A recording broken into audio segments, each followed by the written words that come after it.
ও ফিরাদ হাকিম তো দূরের কথা, ওর নেত্রী মমতা ব্যানার্জি মিথ্যা মামলা দিয়ে আমাকে জেলে রাখতে পারে, এর থেকে বেশি কিছু আমার গায়ের একটা পশমও হিলাতে পারবে না।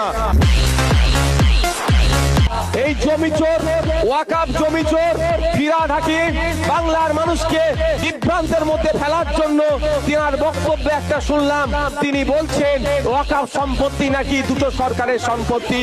ও নির্লজ্জ, প্রিন্সিপাল অ্যাক্ট অফ 1995 ওয়াকাফের আইনকে পড়েনি, 1954 সালের ওয়াকাফের আইনকে এই নির্লজ্জটা পড়েনি। পড়ার সময় কি করে পাবে? তোলাবাজি করতে ব্যস্ত, স্যান্ডো গেঞ্জি পরে তোলা তুলতে ব্যস্ত, নারদার টাকা নিতে ব্যস্ত।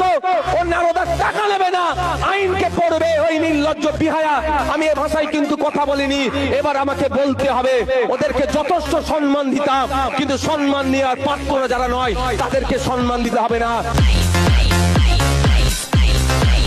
যেই কুকুর যে ভাষাই বুঝবে তাকে সেই ভাষাই জবাব দিতে হবে।